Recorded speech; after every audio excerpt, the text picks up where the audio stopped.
Alright, so I have heard about Egypt through many books, movies and documentaries, but there's more in Egypt to see and visit than the pyramids and Sphinx.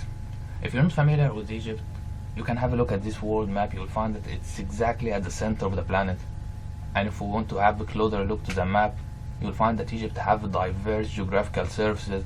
It got to see the Mediterranean and Red Sea, it got amazing countryside, it got loads of desert and urban cities. If you're interested in the amazing ancient civilization of the pharaohs that dates back to thousands of years, so let me guide you through them. I would highly recommend you go down at the south of Egypt to Luxor and Aswan. Right there is plenty of massive temples and ruins like Abu Simbel Temple in Aswan, or you can go to the iconic Karnak Temple, which have been used in many movies before. It's such an amazing place. But if you don't want to go far away, then you can still go to the capital in Cairo. By the way, this is how Cairo looks like. It's quite massive and modern. Right there you can visit the Egyptian Museum. You can see old monuments, statues, and yes, you will find real mummies right there. You'll quite enjoy it. Egypt also has a history of Islam and Christianity. You can head to El Azhar Mosque, which have a stunning and amazing architecture to it.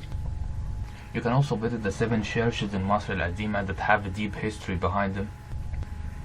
If you just want to chill and relax, then Egypt has a place for you. You can head to Sharm el-Sheikh or Hurghada, which are more or less similar to each other, and swim in a selection of wonderful beaches.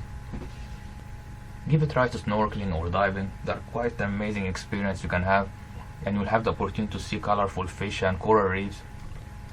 You can have the chance to have a safari trip on a quad bike in the desert, and finish with either a Bedouin tea or roast lamb dinner. If you want some adrenaline rush, why not fly with parasailing and see the view from the top, where you will have the beach at the side and the desert mountain on the other side. Another interesting place to see in Sinai, not far from Sharm el-Sheikh, is called Dahab. It got this stunning blue lagoon with insanely blue water that you may not really see in many other places, and this colored canyon in Dahab as well, which looks like a maze wallpaper. If you're into hiking and camping and other desert activities, then there's more places to visit. Give a shot to El Fayoum. It's not far from Cairo, about 2 hours driving. And yes, you're saying it right. It's a waterfall in the middle of the desert in a place called Wadi Rayyan. Although Egypt got no snow, but nothing will prevent you from sandboarding on this hilly sand dune. Not far from there you will see these classical whale fossils in Wadi al-Hitan, which dates back to hundreds or even thousands of years. And if you camped overnight at this location, you can enjoy the staggering view of clear stars above you. For hikers and mountain climbers, you can visit Sinai and go to a place called St. Catherine and climb St. Catherine's mountain, which is 1,500 meters high, toward the monastery. It's an adventure that's worth the effort. The view of sunset and sunrise from there is an amazing experience you will never forget. We Egyptians have a strong community, and socializing is important to us. We usually go out and have a drink in a coffee shop. Either it's coffee, tea, fruit juice, or we can go out for an endless series of restaurants for either lunch, breakfast or dinner. You will find plenty of options in Egypt when it comes to transport.